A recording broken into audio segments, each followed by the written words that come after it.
તો કાલની ક્લાસમાં આપણે સોલિડ સ્ટેટમાં ઘનના કયા કયા પ્રકાર હોય છે એ સમજી લીધું હતું। સ્ફટિકમય અને અસ્ફટિકમય ઘન। સ્ફટિકમય ઘન જેમાં ઘટક કણો જે હોય એ ઘટક કણોની ગોઠવણી નિયમિત હોય। નિયમિત હોવાના કારણે તે સ્ફટિકને એક વિશેષ ભૌમિતિક આકાર મળશે। તેનું નામ ચેપ્ટરમાં આપીશું આપણે આગળ, ठीक है। પણ એક વિશેષ ભૌમિતિક આકાર સ્ફટિકમય ઘનમાં નિયમિત ઘટક કણોની ગોઠવણીના કારણે મળશે। अस्फटिकमय घन જેમાં ઘટક કણોની ગોઠવણી નિયમિત હોતી નથી, એટલે કોઈ વિશેષ ભૌમિતિક ચોક્કસ ભૌમિતિક આકાર સ્ફટિકને મળતો નથી। હવે સોલિડ સ્ટેટ ચેપ્ટરના અંદર આપણે ફક્ત ને ફક્ત સ્ફટિકમય ઘન વિશે જ માહિતી મેળવવાની છે, या स्फटिकमय घन विशेष भणવાનું છે, ठीक है। तो अस्फटिकमय जो है वो इस चैप्टर से बाहर हो जाता है आपका। अभी हम जो है वो स्फटिकमय घन के यानी क्रिस्टलाइन सॉलिड के बारे में ही पढ़ेंगे। देखो क्रिस्टलाइन सॉलिड में डिटेल में वांचવું હોય તો અમુક પોઈન્ટ્સ અમુક બેઝિક ટર્મિનોલોજી તમારે ખ્યાલ હોવી જોઈએ, ठीक है। ફર્સ્ટ તમારે એક પોઈન્ટ ક્લિયર રાખવાનો કે ક્રિસ્ટલ અથવા લેટિસ એક જ પોઈન્ટ છે। क्रिस्टल अथवा लैटिस एक ज छे और तेने આપણે ગુજરાતીમાં કહીએ स्फटिक। मैं जो भी बात करूंगा स्फटिक की वो क्रिस्टलाइन सॉलिड की बात करूंगा, ठीक है। स्फटिक ने આપણે क्रिस्टल अथवा लैटिस કહી શકીએ। હવે स्फटिक જે છે એ 2 ડાયમેન્શનલ अथवा 3 ડાયમેન્શનલ હોઈ શકે। 2 ડાયમેન્શનલ કેવી રીતે? એ પરમાણુની ગોઠવણી ઉપર આધાર રાખે। सपोज के परमाणुनी गोठवणी આવી રીતની છે।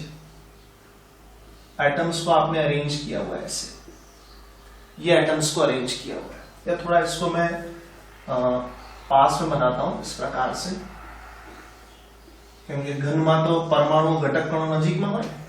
तो आ 1 डायमेंशन स्फटिक रचना थी, क्योंकि एक ही डायमेंशन में अरेंजमेंट है।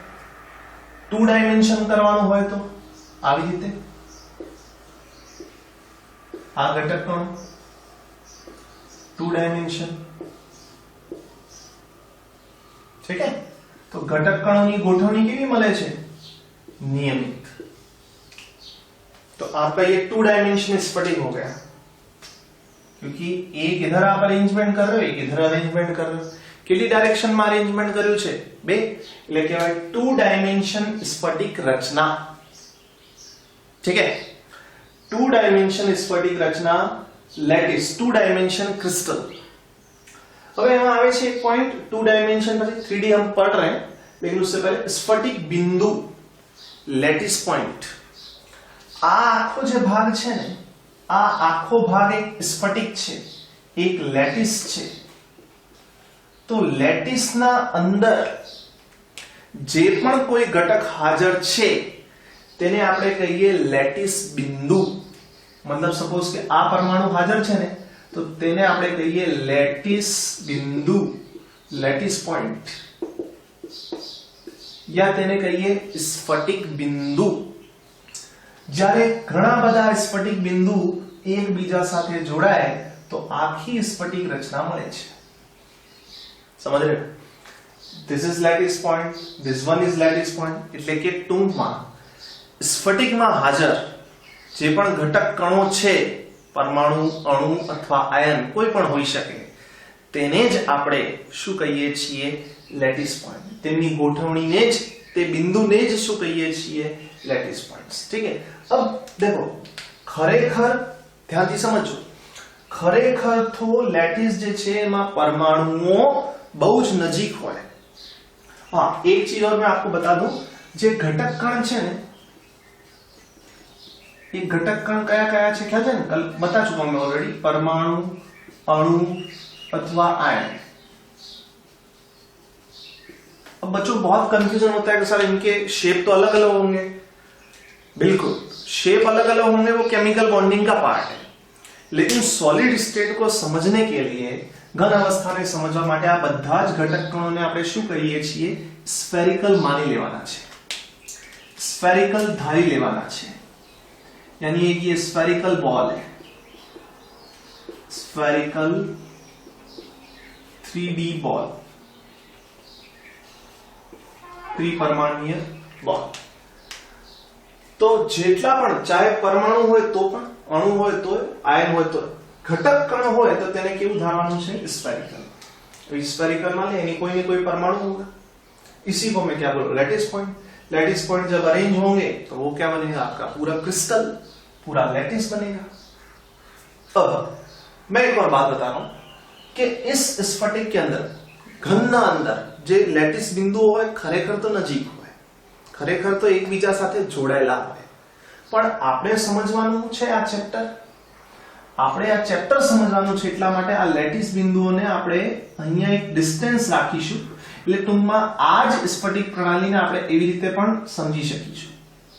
જો अगर मैं इसको ऐसे अरेंज करता हूं तो भी आपको समझ जाना है कि वाकई यही है. ये छोटे छोटे पॉइंट्स हैं, ठीक है. तो ये छोटे छोटे पॉइंट्स आपस में जुड़े हुए हैं ऐसे.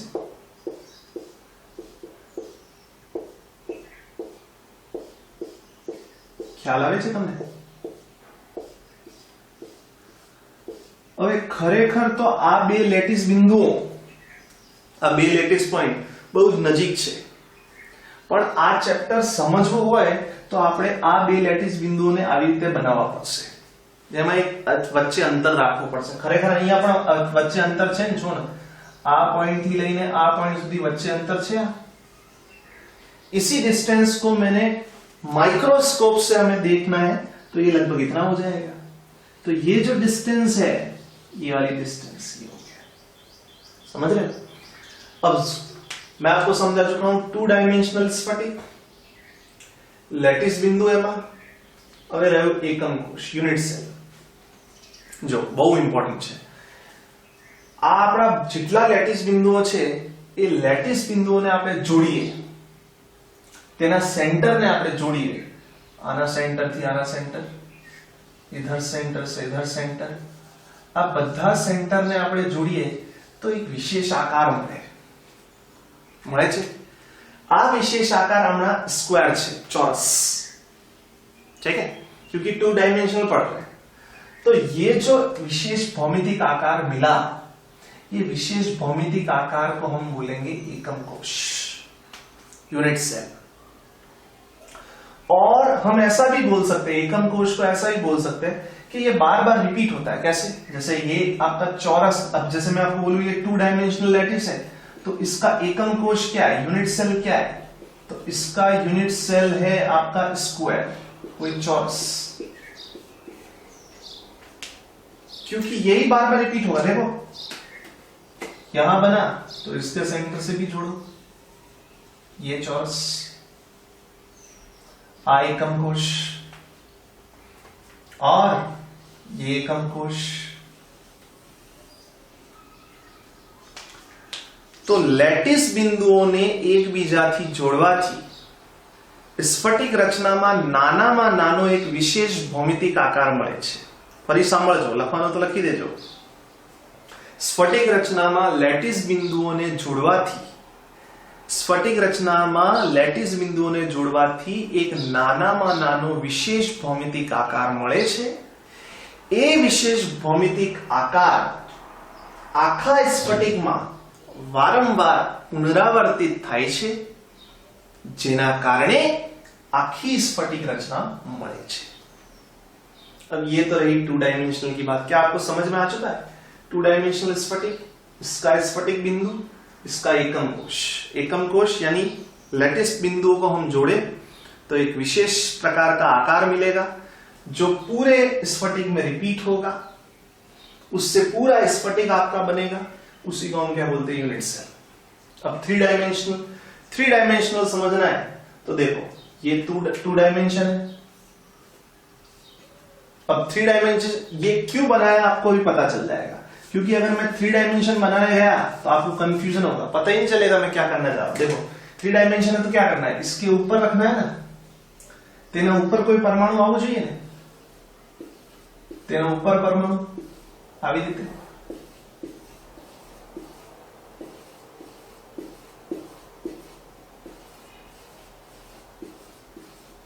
બોર્ડ ઉપર સમજવું મુશ્કેલ છે ને, એટલા માટે જ એને આપણે માઇક્રોસ્કોપિકલી જોઈએ. તો માઇક્રોસ્કોપિકલી જ્યારે જોઈએ તો કંઈક આવું બનશે. જો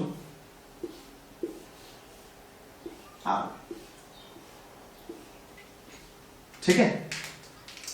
ब्लैक वाले परमाणु पीछे थे, याद हो तो, और इसके ऊपर मैंने ब्लू कलर से आपके परमाणु बनाए. ठीक है. तो ये तो था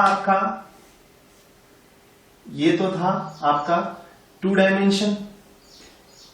यहां से जो बनाया था 1 2 2 डायमेंशन, और इसके ऊपर जो रखा ब्लू वाली बॉल्स, ब्लू कलરના જે બિંદુ છે એ 3 ડાયમેન્શન. હવે જો આ કેટલો ભાગ બનાવ્યો છે મેં ફક્ત આટલો જ ભાગ બનાવ્યો છે. ક્લિયર થાય છે બધાને? એટલે આ 3 ડાયમેન્શનલ સ્ફટિક કેટલી ડાયરેક્શનમાં ગોઠવણી છે? 3. દરેક પોઈન્ટ, દરેક ઘટક કણ એટલે શું કહેવાય? લેટિસ બિંદુ. દરેક ઘટક કણ એટલે શું કહેવાય? લેટિસ બિંદુ. લેટિસ બિંદુઓની ગોઠવણી કરીએ, લેટિસ બિંદુઓના નજીકમાં જોડીએ તો એક વિશેષ પ્રકારનો ભૌમિતિક આકાર. 2 डायमेंशन था तो क्या आ रहा था आपका स्क्वायर. अब जब ये 3 डायमेंशन लेटिस बन गया है तो 3 डायमेंशन लेटिस માં એકમ કોષ શું આવે છે? આ ઘન લાગે છે? ક્યુબ લાગે છે તમને? બોલો. તો અહીંયા યુનિટ સેલ કોણ? ઘન, ક્યુબ. કેમ કે આટલા ભાગમાં ક્યુબ. ફરી જો, ફરી આ ક્યુબ બનશે, ફરી આ ક્યુબ બનશે.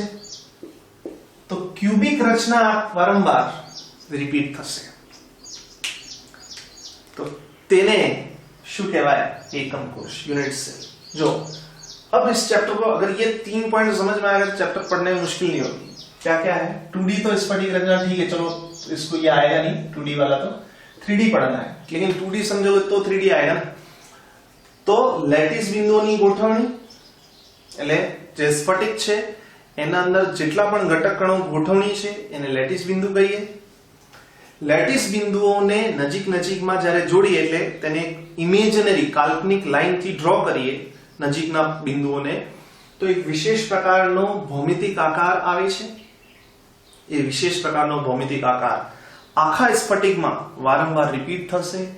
એ નાનામાં નાના ભાગને જ આપણે શું કહીએ છીએ? એકમ કોષ.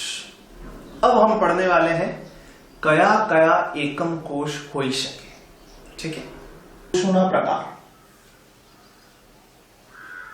एकम कोशोना प्रकार. जो एकम कोश આપણે બે પ્રકારથી વર્ગીકૃત કરીએ છીએ. એક છે આદિમ એકમ કોશ. બરોબર. આદિમ એકમ કોષને આપણે પ્રિમિટિવ યુનિટ સેલ પણ કહી શકીએ. Primitive unit cell. ठीक है. સૌથી સિમ્પલેસ્ટ પ્રકારનો જે એકમ કોષ હોય ને તેને. અચ્છા, આદિમ એકમ કોષની પરિભાષા શું છે? તો એવા એકમ કોષ યા એવો એકમ કોષ જેમાં ઘટક કણો, એ ઘટક કણો ફક્ત એકમ કોષના ખૂણા ઉપર જ મળતા હોય છે. ठीक है, मैं अभी समझा रहा हूं इसको. अच्छा, બીજો પ્રકાર જે છે એ છે કેન્દ્રિત.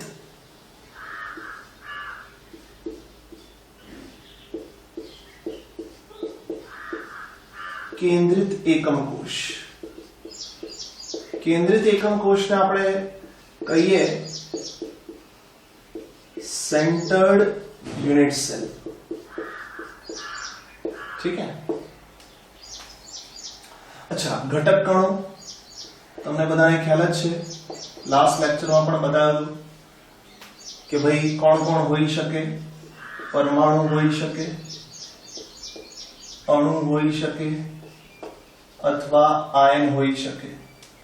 और આ ઘટક કણોને આપણે સ્ફેરિકલ માનવાનું છે. આપણે શું ધારવાનું છે કે સ્ફટિકમાં જે ઘટક કણો હાજર હોય, કોઈ પણ ત્રણેયમાંથી કોઈ પણ હોય, તો તેને સ્ફેરિકલ બોલ માનવાની છે. આપણે ગોળાકાર એક સ્ફેરિકલ બોલ માનવાની છે. ઠીક છે, કેમ કે ડિફરન્ટ સાઇઝ અને શેપ હોય એટલે આઈડિયલી આપણે તેને એક બોલ માની લઈએ છીએ. અચ્છા, તો એકમ કોષ બે પ્રકારના, આદિમ એકમ કોષ અને કેન્દ્રિત એકમ કોષ. બંને મતલબ સમજી લો. આદિમ એકમ કોષ એવા એકમ કોષ હોય છે જેમાં ઘટક કણો એકમ કોષના ફક્ત ખૂણા ઉપર જ મળતા હોય છે. તેવા એકમ કોષને શું કહીએ? આદિમ એકમ કોષ. જેમ કે એક્ઝામ્પલ આવી રીતે, સપોઝ કે આ એક એકમ કોષ છે,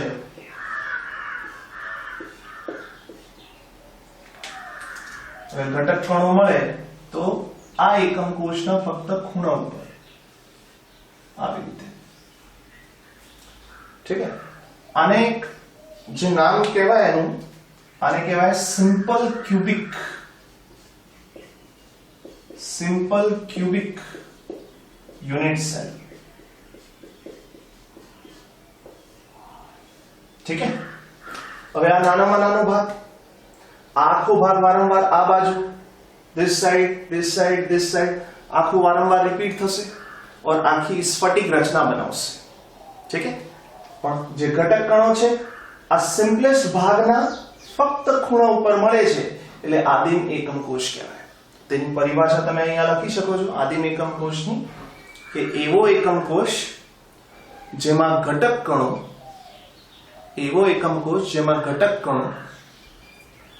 એકમ કોષના ફક્ત ખૂણા ઉપર જ મળતા હોય તેને આદિમ એકમ કોષ કહેવામાં આવે છે. ઠીક છે. એવો એકમ કોષ જેમાં ઘટક કણો એકમ કોષના ફક્ત ખૂણા ઉપર જ મળતા હોય તેને આદિમ એકમ કોષ કહેવામાં આવે છે. પછી કેન્દ્રિત એકમ કોષ કોને કહેવાય? Centred unit cell. तो सेंटर्ड यूनिट सेल ની अगर ये समझ में आ गया तो समझना आसान.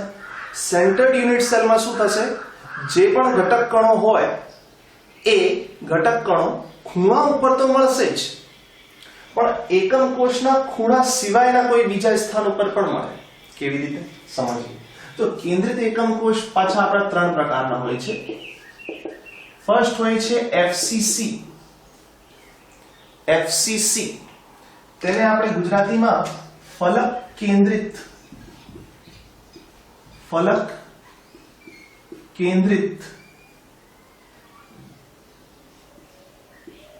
એકમ કોષ પણ કહીએ છીએ. ફલક કેન્દ્રિત એકમ કોષ. और इंग्लिश में તે કહેવાય फेस सेंटर्ड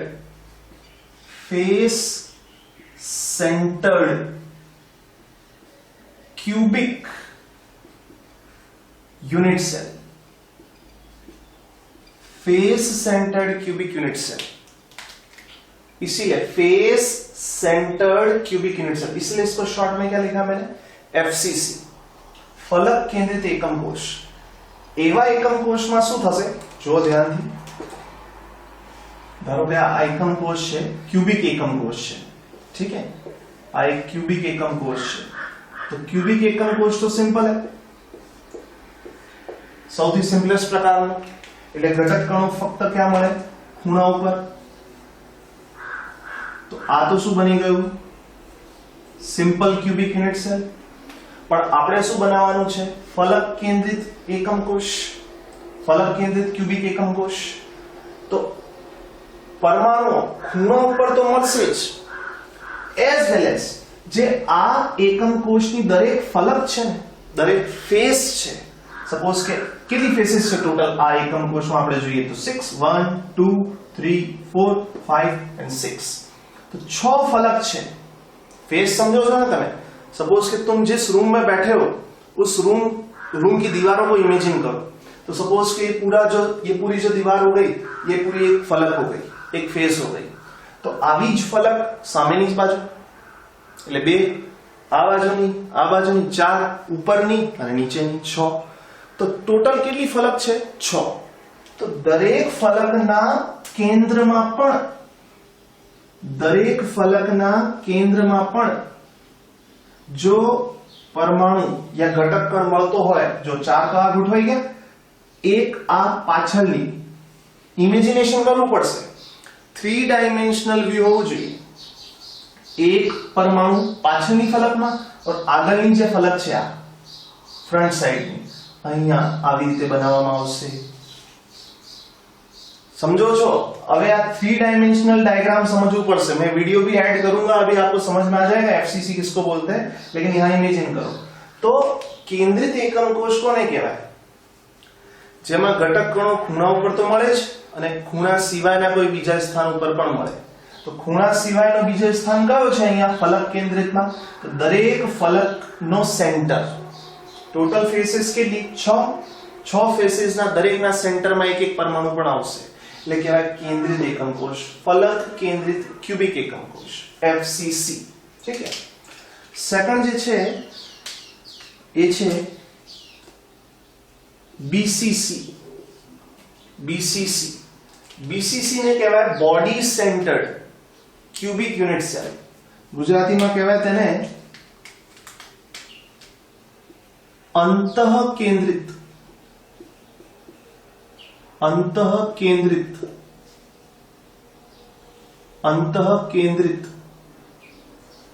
એકમ કોષ.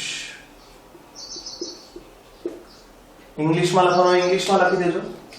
બોડી સેન્ટર્ડ, અહીંયા લખું છું બોડી સેન્ટર્ડ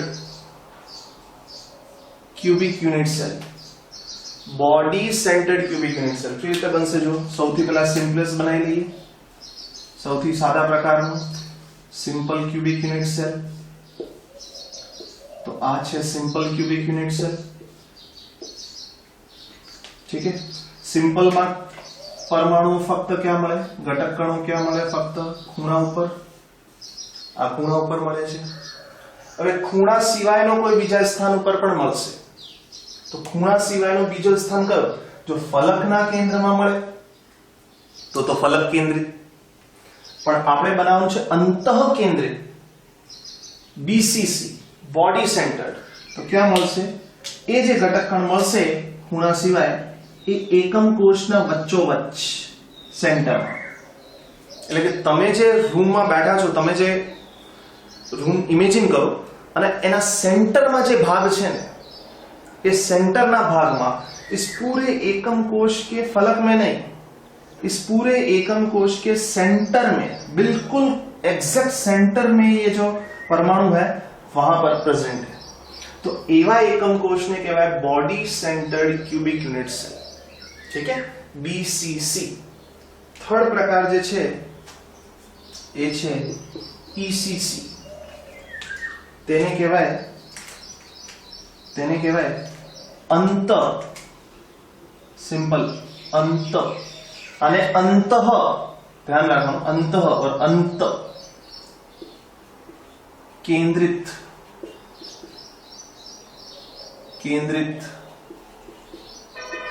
एकम कोश. इंग्लिश में कहवाय તેને एंड सेंटर्ड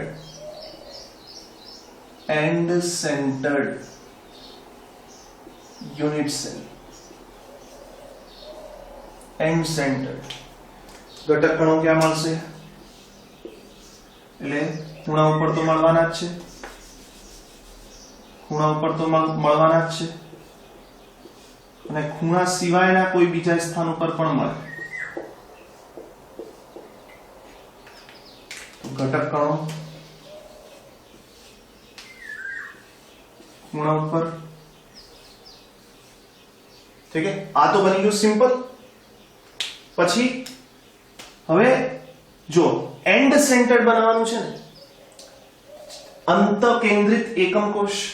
તો કોઈ પણ આમે સામેની ફલકના કેન્દ્રમાં, કોઈ પણ બે સામે સામેની ફલકના કેન્દ્રમાં, સપોઝ કે ઉપરની ફલકના કેન્દ્રમાં બનાવો તો નીચેની ફલકના કેન્દ્રમાં, પણ ફક્ત બે ફલક કેન્દ્રિતમાં શું થશે? કેટલી ફલક? 6 કે 6 ફલકના સેન્ટરમાં પરમાણુ મળશે, ઘટક કણ મળશે. एंड सेंटर्ड में શું ફરક છે, શું ડિફરન્સ છે? कोई પણ બે फलक, सपोज के मैंने इस फलक में बनाया तो इसके सामने वाली फलक में यहां पर ख्याल आवे છે કે નહીં? તો आ कहवाय एंड सेंटर। कोई पण बे फलक होई શકે, ये दोनों हो सकती है, ऊपर नीचे वाली हो सकती है, पीछे वाली और सामने वाली भी हो सकती है। तो આપણા અહીંયા જે ચેપ્ટરમાં એકમ કોષ છે એ ટોટલ બે પ્રકારના, આદિમ એકમ કોષ, કેન્દ્રિત એકમ કોષ। આદિમ એકમ કોષ કોને કહેવાય? એવો એકમ કોષ જેમાં ઘટક કણો એકમ કોષના ફક્ત ખૂણા ઉપર જ મળે। કેન્દ્રિત એકમ કોષ કોને કહેવાય? એવો એકમ કોષ જેમાં ઘટક કણો એકમ કોષના ખૂણા ઉપર અને ખૂણા સિવાયના કોઈ બીજા સ્થાન ઉપર મળે। હવે ખૂણા સિવાયના બીજા સ્થાન જુદા જુદા હોઈ શકે, તેના આધારે ત્રણ પ્રકાર, એફસીસી, બીસીસી, ઈસીસી। એફસીસી માં ક્યાં મળશે? ખૂણા ઉપર, ફલકના કેન્દ્રમાં, દરેક ફલકના કેન્દ્રમાં। બીસીસી માં ક્યાં મળશે? ખૂણા ઉપર, દરેક ખૂણા ઉપર वत्ता एकम कोषना सेंटर में। जैसे ये पूरा रूम है, इस रूम के सेंटर में अगर कोई एकम कोष है, कोई परमाणु है, घटक कण है, तो बीसीसी। और एंड सेंटर में શું થશે? एंड सेंटर में ખૂણા ઉપર મળશે, एज वेल एज फक्त कोई पण બે ફલક હોય तो એ બે ફલકના કેન્દ્રમાં, तो आ ईसीसी। अब इसका मैं वीडियो आपको बता रहा हूं, वो आप देख लीजिए। Types of unit cells.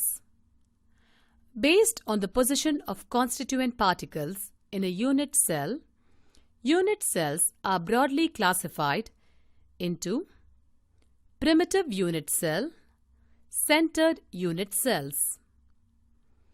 Primitive unit cells.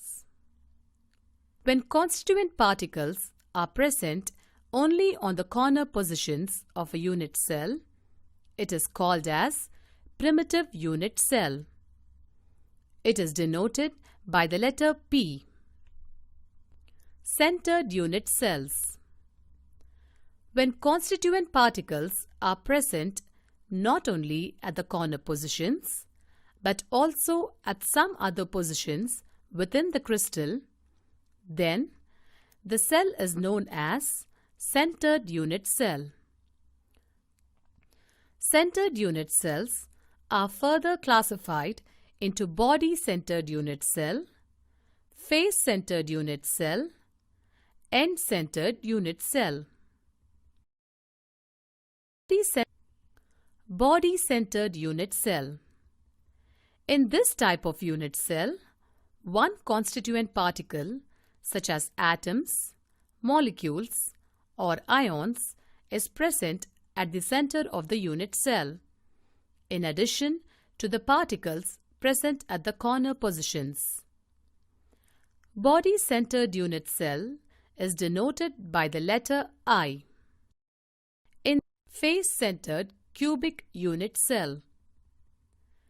In this type of unit cell, the constituent particles are present not only at the corners but also at the center of each face of the unit cell.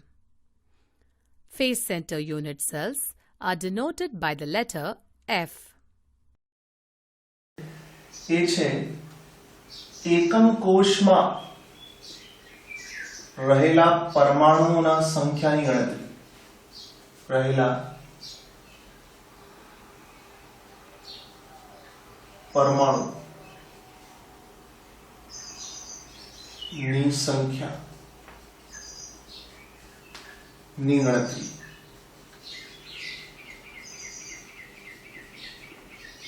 ठीक है, जो एकम कोष कितना प्रकारना बताया? 4 प्रकारना।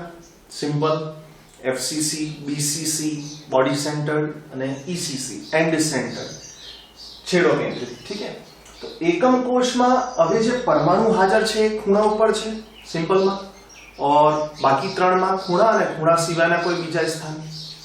પણ જે ખૂણા ઉપર કે ફલકમાં જે પરમાણુ હાજર છે એ પરમાણુ एक ज एकम कोषना नहीं। सपोज के कॉर्नर ऊपर कोई एटम हाजर छे तो ए केटला बीजा एकम कोष साथे संकળાયેલો છે, કેટલા બીજા એકમ કોષ સાથે ભાગીદારી કરે છે એ પણ આપણે જોવું પડશે। જો કેવી રીતે, હું શું સમજાવવા માંગુ છું, આપણે ગણવું છે કે ઇફેક્ટિવ એટમ્સ એક એકમ કોષમાં કેટલા આવે છે। ठीक है, તો સૌથી પહેલા અહીંયા હું લખું છું, તમારે ટેબલ બનાવવાનું છે, સમજણ પડી જશે. અહીંયા ટેબલ બનાવવાનું છે. અહીંયા લખું છું એકમ કોષનો પ્રકાર.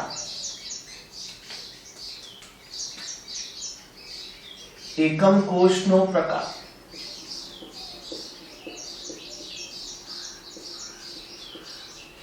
ઠીક છે. સેકન્ડ, ખૂણા ઉપર પરમાણુ, ખૂણા ઉપરના પરમાણુ.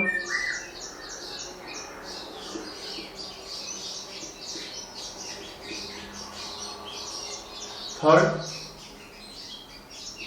ફલક, फलकना परमाणु, फलकना परमाणु. ठीक है. और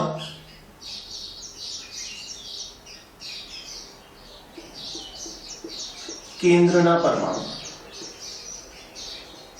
केंद्रना परमाणु. ठीक है. और अहिया हूँ लखू छू कुल परमाणु.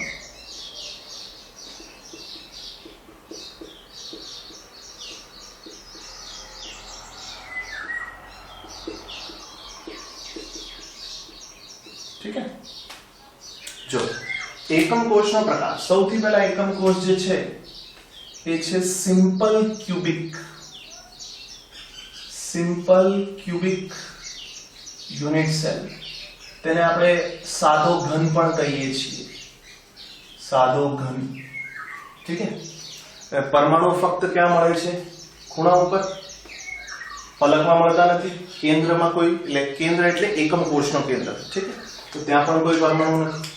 તો ફલકના પરમાણુ 0, કેન્દ્રના પરમાણુ 0 और ખૂણા ઉપર પરમાણુ. હવે એકમ કોષના કેટલા ખૂણા? આ રહ્યો એકમ કોષ. આ એકમ કોષના કેટલા ખૂણા? તો આ એકમ કોષના ટોટલ ખૂણા કેટલા છે? 8 છે ને? 8. तो खूणा उपरना परमाणु કેટલા? 8. હવે ધ્યાનથી સમજજો. સપોઝ કે અહીંયા ખૂણા ઉપર કોઈ પરમાણુ હાજર છે, આ પરમાણુ. ધારો કે આ ખૂણા ઉપરનો પરમાણુ હાજર છે. હવે આ જે ખૂણા ઉપરનો પરમાણુ છે ને, આ ફક્ત આ એકમ કોષનો નથી. આ ખૂણો બીજા 7 એકમ કોષ સાથે ઓર જોડાયેલો છે. સાહેબ એવું કેવી રીતે? જો આ પરમાણુ આ એકમ કોષ માટે તો ખરો, પણ એના બાજુમાં, એના નજીકમાં અહીંયા પણ એકમ કોષ હશે, એકમ કોષ હોય ને. કેમ કે એકમ કોષ જ્યારે વારંવાર રિપીટ થાય ત્યારે તો તમારે શું બને? આખું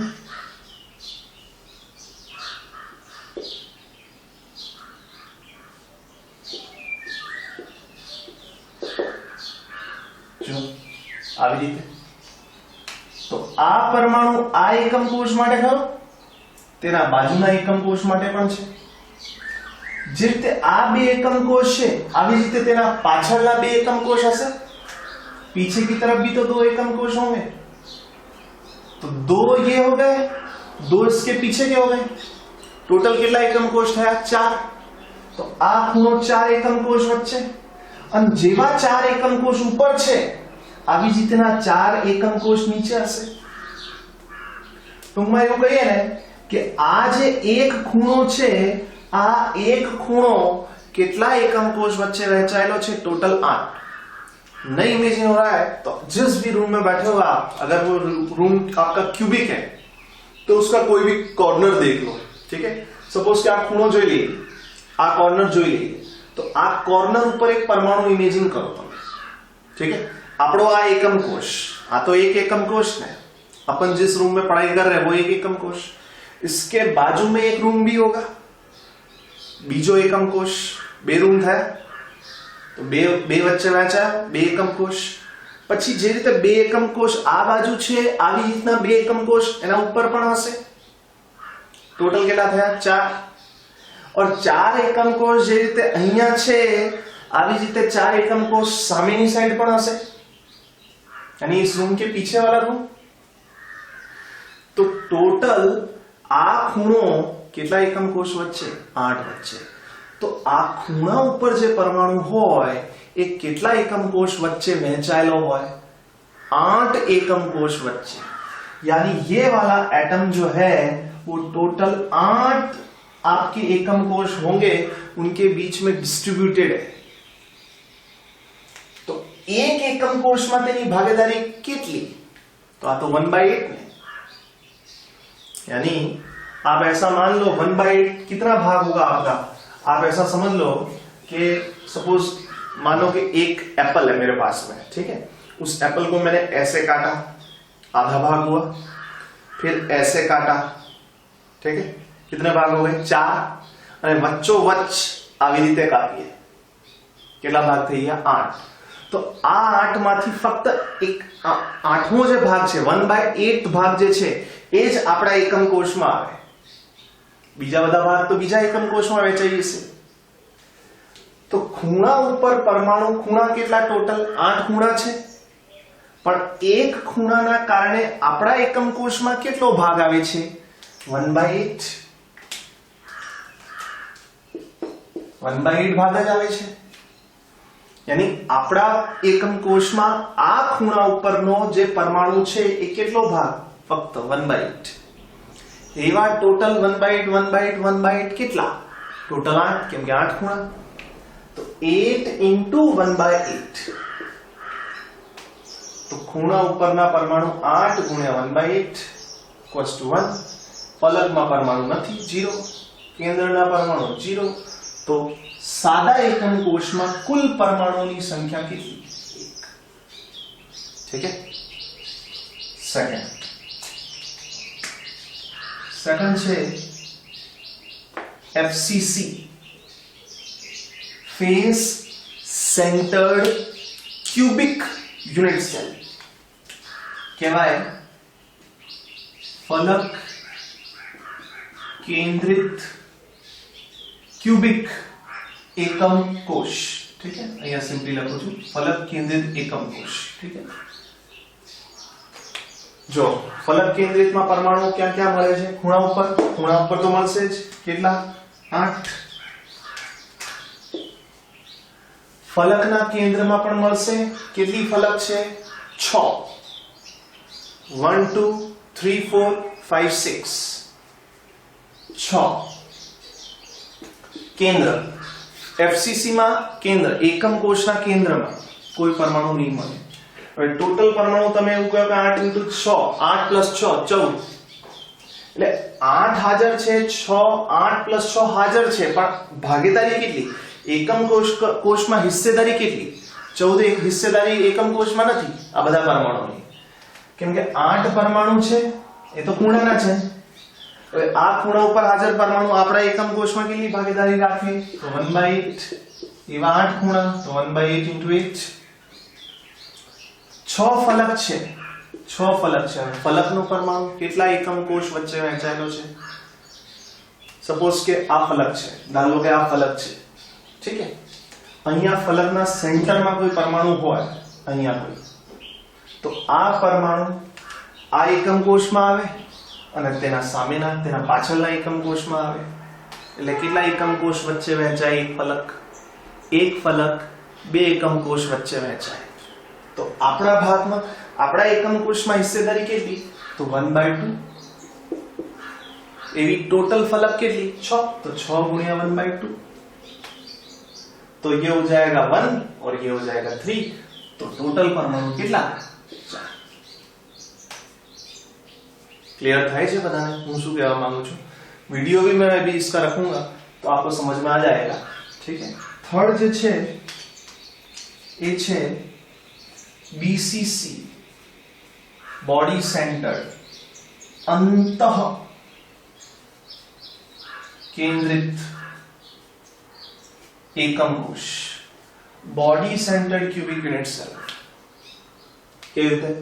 ખૂણા ઉપર પરમાણુ મળશે જ, અગેન બાર નહીં સમજાવવા मैं। ખૂણા ઉપર પરમાણુ હોય તો આપણા એકમ કોષમાં કેટલો ભાગ આવશે? 1/8, तो 8 * 1/8। फलक बॉडी सेंटर्ड હોય તો अभी बताया કેન્દ્રમાં ફલકમાં પરમાણુ 0, કેન્દ્રમાં પરમાણુ હોય, કેન્દ્રમાં એટલે આપણા એકમ કોષના વચ્ચોવચ્ચની જગ્યામાં એક પરમાણુ। તો આ બીજા કોઈ એકમ કોષ સાથે તો હિસ્સેદારી નહીં કરે ને, એટલે આખો એક ગણાય. કેમ કે આપણા એકમ કોષના વચ્ચોવચ્ચ છે, બીજા એકમ કોષ સાથે ને, આપણા એકમ કોષના સેન્ટરમાં છે, તો બીજા એકમ કોષ સાથે સંકળાયેલો નથી. એની 1 આખું ગણાશે, આની કોઈ ભાગીદારી ના થાય. તો ટોટલ કેટલો થયો બોલો? 2. ठीक है. फोर्थ, एंड सेंटर्ड ECC, अंत केंद्रित एकम कोश. क्या મળે પરમાણુ ખૂણા ઉપર? કેટલા? 8. એકમ કોષમાં હિસ્સેદારી કેટલી? 1/8. ફલક કેટલી? ફલક કોઈ પણ 2 આમે સામે. ફલક ઉપર પરમાણુ હોય તો કેટલા એકમ કોષ વચ્ચે વહેંચાય? 2. 2 ગુણ્યા 1/2. કેન્દ્રમાં 0. અહીંયા કેટલું આવશે? 1 અને 1 2. तो कुल मिला के हमारे दिमाग में याद रखना चाहिए, तभी ये चैप्टर समझ में आएगा. एकम कोषના ખૂણા ઉપર કોઈ પરમાણુ છે તો એ ખૂણો કેટલા એકમ કોષનો ભાગ છે? ऐसा नहीं कि ये मेरा ही खूणा है ना, ये कितने का खूणा है? 8 એકમ કોષો का ખૂણા है. એટલે આ જે કોર્નર છે ટૂંકમાં, આ કોર્નર 8 એકમ કોષનો છે. તો આપણા ભાગે કેટલો ભાગ આવશે? આપણે આ એકમ કોષમાં છીએ ને, તો આપણા ભાગે કેટલું આવશે? તો 1/8 જ આવશે. ફલક ઉપર કોઈ હોય તો ફલક ઉપર હોય તો 1/2 ભાગ જ આવે. કેન્દ્રમાં હોય તો કેન્દ્રમાં તો આખું ગણાય, કેમ કે આપણા એકમ કોષના વચ્ચોવચ્ચ છે, તો કોઈ બીજા સાથે શેરિંગ શું કરવા કરીએ. એટલે આવી રીતે દરેક એકમ કોષ દીઠ પ્રભાવી પરમાણુઓની સંખ્યા કેટલી છે? તો આટલી જ છે. सिंपल क्यूबिक में 1, FCC में टोटल 4 परमाणु, BCC में 2 और ECC में 2. अब क्वेश्चन तमने केवी रीते पूछा है. सपोज के क्वेश्चन तमने एवो आयो कि FCC एकम कोष में हाजर परमाणुओं संख्या. तो FCC एकम कोष में हाजर परमाणुओं संख्या केटली? 4. પણ તમને જો ક્વેશ્ચન એવું પૂછાય કે FCC એકમ કોષ કેટલા પરમાણુઓથી મળીને બને છે, કેટલા પરમાણુઓથી મળીને બને છે, તો 8 + 6 એટલે 14 પરમાણુઓથી મળીને એક FCC મળશે. ખ્યાલ આવે છે? પણ FCC માં કુલ પરમાણુની સંખ્યા કેટલી? 4 જ, કેમ કે આ 8 અને 6 ટોટલ ભાગીદારી આ એકમ કોષમાં રાખતા નથી, એ બીજા સાથે પણ જોડાયેલા છે. હવે એનો વિડિયો જોઈ લો, તમને ખ્યાલ આવી જશે. Calculations of number of particles in a unit cell. A crystal lattice is made up of a very large number of unit cells. Each unit cell is touching a number of other unit cells. In a unit cell, every lattice point is occupied by one constituent particle. Thus, a constituent particle present at the lattice point may be shared by a number of unit cells. Let us now understand the contribution of a particle in a lattice point to its unit cell.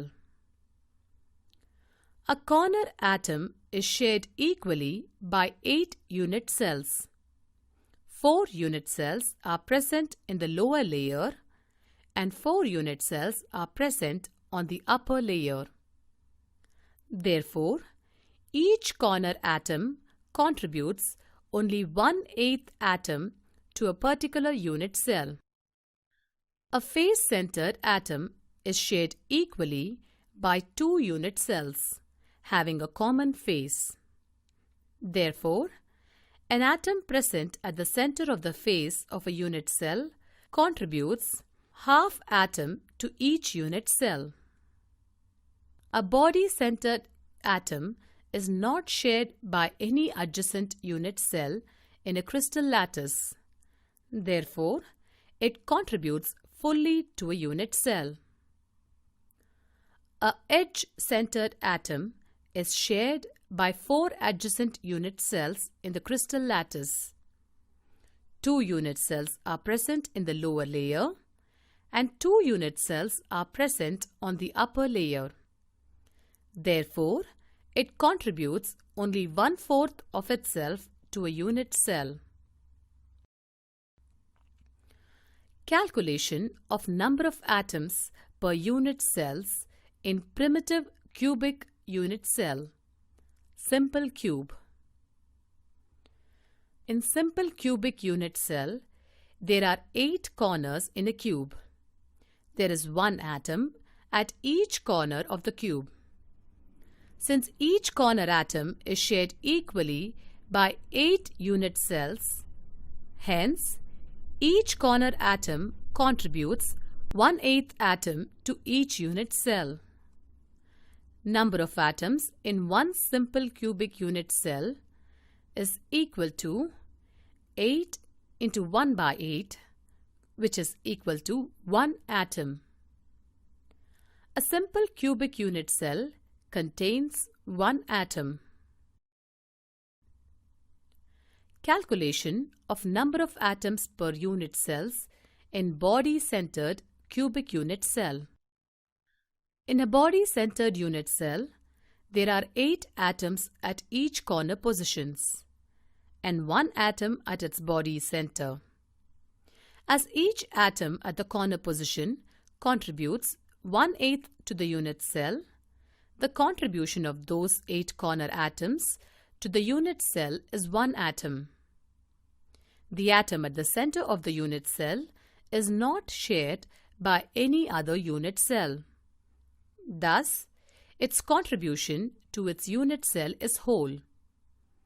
Hence, the number of atoms per body-centered unit cell is 1 plus 1, which is equal to 2. 8 corner atoms into 1 by 8 is equal to 1 atom. 1 body-centered atom is equal to 1 into 1, which is equal to 1 atom. Therefore, number of atoms per unit cell is equal to 2 atoms. Thus, a body-centered cubic unit cell contains 2 atoms of an element. Calculation of number of atoms per unit cells in face-centered cubic unit cell.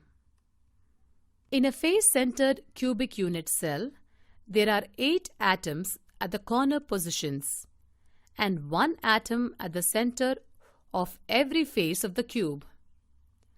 As each atom at the corner position contributes 1/8 to the unit cell, the contribution of these 8 corner atoms to the unit cell is 1 atom.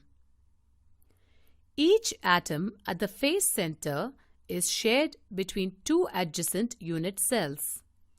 Thus, the contribution of 6 such face-centered atoms to the unit cell is 6 into 1 by 2, which is equal to 3. Therefore, the total number of atoms per face-centered unit cells is 1 plus 3, which is equal to 4. 8 corner atoms into 1 by 8 is equal to 1 atom. 6 face-centered atoms into 1 by 2 atom per unit cell equal to 6 into 1 by 2, which is equal to 3 atoms. Therefore, total number of atoms per unit cell is equal to 4 atoms. The face-centered cubic unit cell contains 4 atoms of an element. કોષના પરિમાણો. એકમ કોષના પરિમાણો એટલે કહેવાય parameters of unit cell. એટલે એકમ કોષમાં કયા મૂલ્યો તમે માપન કરી શકો. ઠીક છે. જો એકમ કોષ સૌથી પહેલા આપણે લઈએ સિમ્પલ. આ પરિમાણોના આધારે એકમ કોષનું ફરી વર્ગીકરણ થશે, પણ સૌથી પહેલા આપણે લઈએ સિમ્પલ ક્યુબિક જ લઈ લઈએ. યા ધારો કે કોઈ પણ એકમ કોષ છે. ઠીક છે.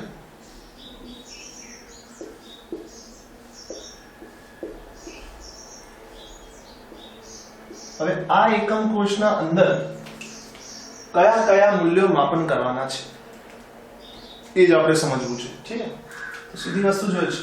આ સપોઝ કે આ ખૂણો ધારીએ ને, આ કોર્નર, તો આ કોર્નર પરથી કેટલી લંબાઈ, જો ધીસ લેન્થ, આ એક લંબાઈ, આવી જ રીતે આ એક લંબાઈ, આ એક સાઈડ, और આવી જ રીતે એક આ સાઈડ. તો ત્રણ સાઈડ, ત્રણ ધાર, એકમ કોષની ધાર પણ કહી શકાય તેને. એકમ કોષની આ ત્રણ ધાર આપણે માપન કરવાનું છે, જેને આપણે નામ આપી દઈએ છીએ એનસીઆરટી પ્રમાણે A B C. એટલે આટલી લંબાઈ A, આટલી લંબાઈ B, આટલી લંબાઈ C. ખ્યાલ આવે છે કે નહીં? તો જેને આપણે કહી શકાય ધાર લંબાઈ. ધાર લંબાઈ ઇંગ્લિશમાં કહેવાય તેને એજ લેન્થ. ધાર લંબાઈ, એકમ કોષની ધાર લંબાઈ કઈ કઈ છે? A, B, C. આ ત્રણ લંબાઈનું માપન થઈ શકશે. આવી જ રીતે ત્રણ ખૂણા છે, ત્રણ એંગલ છે. ત્રણ એંગલ કયા કયા? એક એંગલ જો ધીસ વન, તો આ એંગલને નામ આપીએ આપણે અલ્ફા. ઠીક છે. પછી આવી રીતે આ એંગલ જો ધીસ સાઈડ, તો આ એંગલને નામ આપીએ આપણે બીટા. और एक एंगल और आ જોયું, તો આ એંગલને નામ આપીએ આપણે ગેમા. તો ત્રણ તો સાઈડ અને ત્રણ ખૂણા એકમ કોષના ખૂણા. એકમ કોષના ખૂણા કયા કયા? એંગલ્સ. एंगल्स क्या क्या? Alpha, alpha, comma beta, comma gamma. तो टोटल कितना पैरामीटर्स मापन करवाना છે? टोटल पैरामीटर्स છે આપણા પાસે 6. 6 માં 3 તો 3 એજ લેન્થ છે, એટલે કે 3 લંબાઈ છે, और 3 एंगल्स છે, એટલે કે 3 ખૂણા છે. ठीक है. अब ये मैं क्यों बता रहा हूं? क्योंकि अब हम जो हमने क्यूबिक में तो क्या होगा, सिंपल क्यूबिक में तो શું થાય કે આ સાઈડ જેટલી સાઈડ આ A હોય આટલી જ આ B હોય, આટલી જ આ C હોય. પણ જરૂરી નહીં ને કે દરેક એકમ કોષમાં ત્રણેય લંબાઈ સરખી જ હોય. હવે અહીંયા ક્યુબિકમાં ત્રણ ખૂણા કયા કયા? Alpha, beta, gamma. ક્યુબિક હોય, અગર પરફેક્ટ ક્યુબિક है તો ખૂણો કેટલો થશે? 90 ડિગ્રી. પણ જરૂરી નહીં ને કે દરેક એકમ કોષમાં ખૂણો 90 જ હોય. તો આ ત્રણ સાઈડ, ત્રણ લંબાઈ અને ત્રણ ખૂણાને આપણે અલગ અલગ વર્ગીકૃત કરીએ કે શેમાં ત્રણેય સાઈડ લંબાઈ બરાબર છે યા ત્રણેય ખૂણા બરાબર છે, 90 ડિગ્રી બરાબર છે યા તેના કરતા અલગ છે, તેનાથી જુદા છે. ખ્યાલ આવે છે તમને? તો તેના આધારે આપણે એકમ કોષનું વર્ગીકરણ કરીએ છીએ. તો 6 પેરામીટર્સ આપણા છે. 3 અક્ષીય ખૂણાઓ છે અલ્ફા, બીટા, ગામા, અને 3 અક્ષીય અંતર છે A, B અને C. તેના આધારે 7 પ્રકારની ટોટલ સ્ફટિક પ્રણાલી જોવા મળે છે. અને આ 7 પ્રકારની સ્ફટિક પ્રણાલી આદિમ હોય છે. તેનાથી શક્ય વિચલન આપણે જોવાનું છે. કેન્દ્રિત એકમ કોષો કયા કયા બની શકશે સમજણ પડશે. આમાં તમારે જોવાનું હોય તો ચોપડીમાં ટેબલ નંબર 1.3 ફર્સ્ટ ચેપ્ટરમાં આપેલું છે, એ જોઈ લેવાનું. ઠીક છે. સૌથી પહેલા જો સિરિયલ નંબર ફર્સ્ટ, સ્ફટિક પ્રણાલી સાદો ઘન સિમ્પલ ક્યુબિક કહેવામાં આવે છે. ઠીક છે, ક્યુબિક પ્રણાલી કહેવામાં આવે છે, ક્યુબિક પ્રણાલી. ઠીક છે, સાદો ઘન. હવે ક્યુબિક પ્રણાલીમાં શું હોય, ત્રણ ડિસ્ટન્સ બતાવી, એ ત્રણેય ડિસ્ટન્સ સરખી, એટલે a is equals to b is equals to c. ત્રણેય અક્ષીય અંતર સરખા, એટલે ત્રણેય લંબાઈ ત્રણેય લંબાઈ એકબીજાના સમાન. ત્રણ ખૂણા છે, ત્રણ ખૂણા કયા કયા, alpha equals to beta equals to gamma, और ત્રણેય ખૂણા 90 ડિગ્રીના બરાબર. ત્રણેય ખૂણા 90 ડિગ્રીના બરાબર. શક્ય વિચલન. હવે જો ક્યુબિક એક આદિમ એકમ કોષ છે જેમાં પરમાણુઓ ફક્ત ખૂણા ઉપર જ મળશે. હવે ક્યુબિક થી કયા કયા બની શકે, કયા કયા કેન્દ્રિત એકમ કોષ બની શકે, એટલે શક્ય વિચલન. તો આ આદિમ છે, આદિમ થી કયા કયા, એટલે એના અંદર ટોટલ સિસ્ટમ કેટલા બની શકે, આદિમ વત્તા કેન્દ્રિત.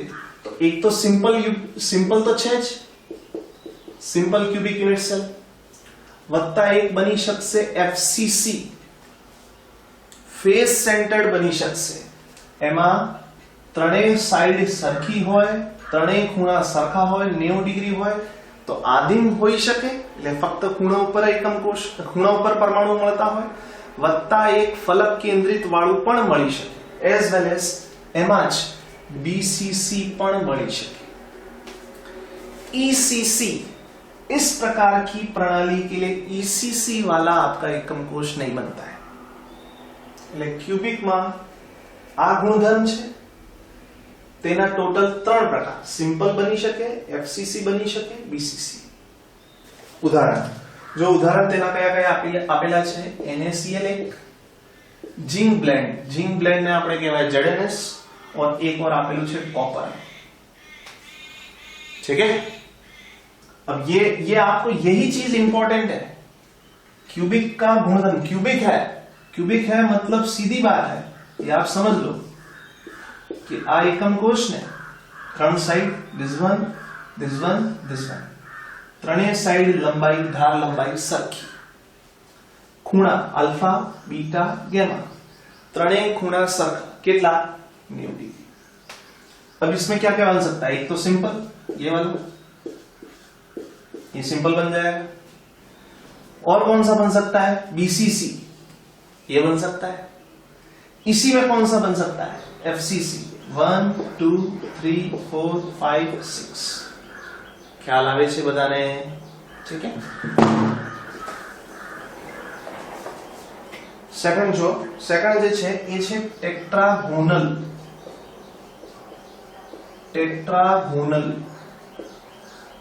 टेट्रागोनल प्रणाली कोने कहवाय, स्फटिक प्रणाली कोने कहवाय? कुछ नहीं है, सिंपल सी बात है, इतना ही ध्यान रखना है, बस एक साइड अलग होगी. धारो कि A is not equals to B, B is equals to C. ત્રણ સાઈડ છે, ત્રણ અક્ષીય અંતર છે, એમાં એક સાઈડ જે છે એ અલગ હશે, જુદી હશે, બે સાઈડ સરખી હશે. ठीक है, ખૂણા એટલા જ, ખૂણા એ જ alpha beta gamma equals to 90 degree. Angle त्रणेय सेम. जैसे मैं बनाने की कोशिश करता हूं, कैसा होगा, मान लो कि ये ऐसा हो गया. ठीक है,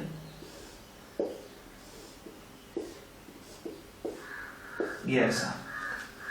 अब मान लो कि ये वाली लंबाई और ये वाली लंबाई तो सेम है, ये वाली लंबाई सेम है, पर ये वाली जो लंबाई है ना, ये इन दोनों से अलग है.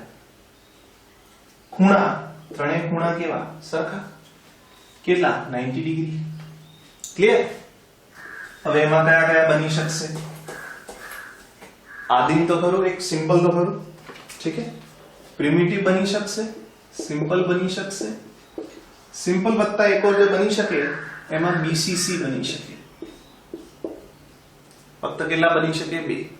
यानी इस वाले केस में एफसीसी नहीं बनेगा और ईसीसी नहीं बनेगा. ठीक है, એક્ઝામ્પલ કયા કયા તેના?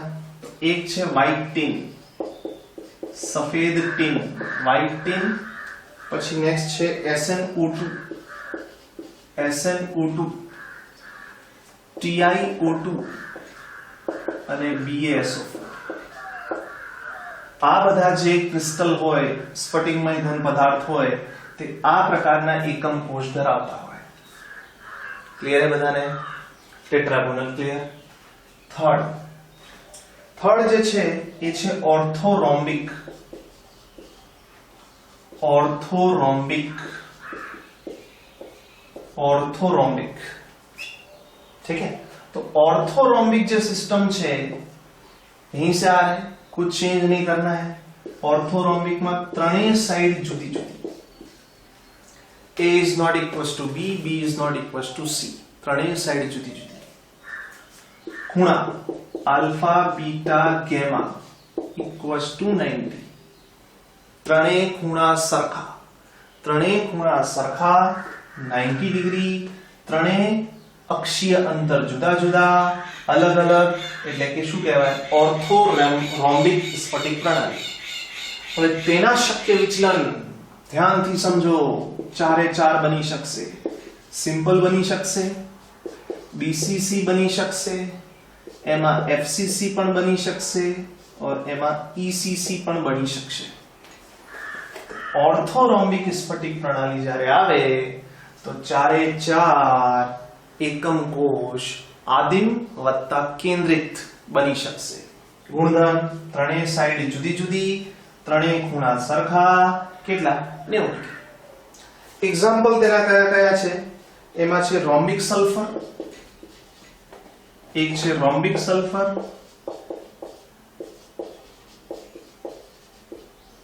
પછી છે KNO3, પોટેशियम नाइट्रेट, और एक છે BaSO4. અહીંયા CaSO4 આપેલું છે, ચેન્જ કરી દેવાનું. CaSO4 calcium sulphate. ठीक है. टेट्रागोनल में CaSO4 છે, અહીંયા BaSO4 છે. ऑर्थोरोम्बिक में ध्यान रखવાનું. ठीक है. तो तीन प्रणाली ये हो गई. ठीक है. और देख लेते हैं प्रकार જે છે એ છે હેક્સાગોનલ. હેક્સાગોનલ ના ગુણધર્મ કેવી રીતે આવશે? તો હેક્સાગોનલ માં અક્ષીય અંતર જે ત્રણ સાઈડ છે એમાંથી બે સરખી છે, A = B, પણ એક લંબાઈ અલગ હશે. મતલબ આ તમે સમજી શકો છો કે આવી રીતનું કંઈક જો આ હેક્સાગોનલ દેખાય છે ને, આવી રીતનું કંઈક બનશે. ઠીક છે. આ હેક્સાગોન. હવે એમાં હેક્સાગોનમાં જો આ ખૂણો પકડી લો, આ ખૂણા ઉપર આ બે સાइड सरखी और आ साइड जे छे ये अलग. ठीक है. इस पूरे का मैं एक वीडियो रखूंगा, आपको उससे समझना है. ठीक है. मतलब 3 डायमेंशनल वीडियो बना इसके साथ में ऐड कर दूंगा, वो आप देख लेना. ठीक है. तो आ बे साइड जे छे सरखी छे, एक साइड વધારે છે. ખૂણા બે ખૂણા 90. હવે સપોઝ કે હેક્સાગોન બને તો હેક્સાગોન માં જો આવી રીતે બને, આવી રીતનું બને. હવે આ ખૂણા 90, આ ખૂણો 90, આ ખૂણો 90, પણ અહીંયા જે ખૂણો આવશે ને આમ આ હેક્સાગોનનો આ ખૂણો, ધીસ એંગલ, આ ખૂણો કેટલો આવશે? 120. તો બે ખૂણા 90, એક ખૂણો 120, હેક્સાગોન. બે સાઈડ સરખી, એક સાઈડ જુદી. એક જ પ્રકાર બની શકે, સિમ્પલ આદિમ જ બની શકે. એમાં એફસીસી, ઈસીસી, બીસીસી ના બને. આદિમ જ બનશે એટલે ફક્ત ખૂણા ઉપર જ પરમાણુ મળી શકશે. ઉદાહરણ ગ્રેફાઇટ છે, ZnO, કેડમિયમ સલ્ફાઇડ. ठीक है. रोम्बोहेड्रल या ट्राइगोनल. सेकंड नंबर જે બતાવ્યું તો એ ટેટ્રાગોનલ છે. આ ટ્રાઇગોનલ લખ્યું છે. ટ્રાઇગોનલ या રોમ્બોહેડ્રલ. રોમ્બોહેડ ગુજરાતીમાં એ જ કહેવાય, એ જ લખવાનું છે. રોમ્બોહેડ્રલ, ટ્રાઇગોનલ. ત્રણેય સાઈડ સમાન, ત્રણેય ખૂણા પણ સમાન. ત્રણેય સાઈડ, ત્રણેય અક્ષીય અંતર સમાન, ત્રણેય ખૂણા પણ સમાન, પણ કોઈ પણ ખૂણો 90 ડિગ્રી બરાબર નથી. શું? ત્રણેય અક્ષીય અંતર સમાન, ત્રણેય ખૂણા સમાન, પણ કોઈ પણ ખૂણો 90 ડિગ્રી બરાબર નથી. એમાં ફક્ત એક જ બનશે સિમ્પલ, બીસીસી નહીં બને, એફસીસી નહીં બને, ઈસીસી નહીં બને. એક્ઝામ્પલ કેલ્શિયમ કાર્બોનેટ અને સિનેબાર, એને સિનેબાર કહેવાય, HGS મર્ક્યુરી સલ્ફાઇડ, ઠીક છે, और कैल्शियम कार्बोनेट. 6 પ્રકાર જે છે મોનોક્લિનિક. મોનોક્લિનિક માં શું થશે? ત્રણેય લંબાઈ જે છે એ ત્રણેય લંબાઈ જુદી જુદી, ત્રણેય લંબાઈ જુદી જુદી, ત્રણેય અક્ષીય અંતર અલગ અલગ, બે ખૂણા સરખા એટલે કેટલા? તો 90 ડિગ્રી, એક ખૂણો જુદો 90 ડિગ્રી થી અલગ, ઠીક છે. બે ખૂણા 90 ડિગ્રી, એક ખૂણો અલગ 90 ડિગ્રી કરતા અલગ હોઈ શકે, ઠીક છે, પણ 120 કરતા ઓછો હશે. મોનોક્લિનિકમાં બે બની શકશે, એક સિમ્પલ બની શકશે અને એક ઈસીસી બનશે, છેડા કેન્દ્રિત, અંત કેન્દ્રિત, ઠીક છે. બીસીસી અને એફસીસી એમાં નહીં બને. મોનોક્લિનિક સલ્ફર Na2SO4.10H2, આ બધા એક્ઝામ્પલ એવા છે ને જેના એકમ કોષો એવા ગુણધર્મો ધરાવે છે, ઠીક છે. તો મોનોક્લિનિક સલ્ફર અને સોડિયમ સલ્ફેટ .10H2 આ સ્ફટિક. ટ્રાઇક્લિનિક, ટ્રાઇક્લિનિકમાં ત્રણેય સાઈડ જુદી જુદી, ત્રણેય ખૂણાએ જુદા જુદા અને કોઈ પણ ખૂણો 90 ડિગ્રી બરાબર નથી, ઠીક છે. શક્ય વિચલન એમાં એક જ બનશે, સિમ્પલ. ઉદાહરણ પોટેશિયમ ડાઇક્રોમેટ, કોપર સલ્ફેટ CuSO4.5H2, અને બ્લુ વિટ્રોલ પણ કહેવાય છે, બ્લુ વિટ્રોલ પણ કહેવાય છે, और H3BO3 boric acid, boric acid. હવે જો ક્વેશ્ચન ગમે તેવું પૂછાઈ શકે, આ ટેબલ એટલું इंपॉर्टेंट है ना, क्वेश्चन कैसे कैसे आ सकते हैं. यहाँ से देखो तुम्हें क्या क्वेश्चन दे देगा कि सपोज कोई स्फटिक प्रणाली में एकम कोषना गुणधर्मो A बराबर B, B बराबर C, બે ખૂણા સરખા 90 ડિગ્રી, સોરી ત્રણ ખૂણા સરખા પણ કોઈ પણ ખૂણો 90 ડિગ્રી બરાબર નથી, તો આ કયા પ્રકારની સ્ફટિક પ્રણાલી છે? पता होना चाहिए. अब तीनों साइड सेम है, तीनों एंगल सेम है, लेकिन 90 डिग्री नहीं है, तो कौन सा होगा? रोम्बोहेड्रल या ट्राइगोनल. या ऐसा पूछ लेगा रोम्बोहेड्रल स्फटिक प्रणाली ना गुणधर्मो कया? A = B = C, ત્રણે બરાબર સાઈડ, ત્રણે ખૂણા બરાબર અને કોઈ પણ ખૂણો 90 ડિગ્રી બરાબર નથી, તો ઓપ્શન માં આપેલું હશે. ખ્યાલ આવે છે? या फिर इससे भी डिफिकल्ट, तो एग्जांपल दे देगा. कैल्शियम कार्बोनेट કયા પ્રકારની સ્ફટિક પ્રણાલી ધરાવે છે? So this table is very much important. इसके जो ये प्रॉपर्टीज हैं वो इंपॉर्टेंट है, इसके एग्जांपल हैं वो इंपॉर्टेंट है, ठीक है. सपोज के તમને ક્વેશ્ચન આવી ગયો કે કોઈ સ્ફટિક પ્રણાલીમાં A બરાબર B છે, B is not equals to C, બે ખૂણા 90 ડિગ્રી છે, એક ખૂણો 120 છે, કયા પ્રકારનો એકમ કોષ या કયા પ્રકારની સ્ફટિક પ્રણાલી? તો પતા હોना चाहिए एग्जाम्पल. या पूछ लेगा ग्रेफाइट કયા પ્રકારની સ્ફટિક પ્રણાલી ધરાવે છે, કયા પ્રકારનો એકમ કોષ ધરાવે છે? તો पता होना चाहिए एग्जाम्पल. याद होगा कर लोगे, नहीं होगा नहीं कर पाओगे, सिंपल.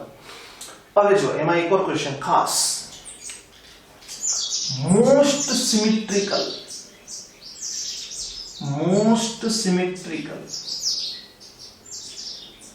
સૌથી સમમિત, जिसमें सबसे ज्यादा समानता है, मोस्ट सममित स्फटिक प्रणाली कई? तो क्यूबिक नंबर 1.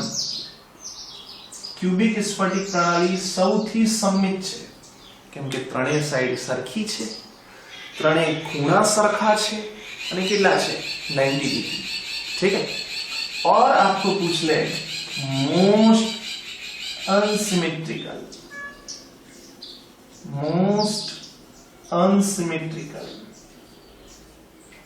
એટલે સૌથી વધારે અસમમિત સ્ફટિક પ્રણાલી કઈ? તો સૌથી વધારે અસમમિત જે છે એ ટ્રાઇક્લિનિક. કેમ? કેમ કે ત્રણેય સાઈડ અલગ અલગ, ત્રણેય ખૂણાએ અલગ અલગ અને 90 ડિગ્રી પણ બરાબર નથી.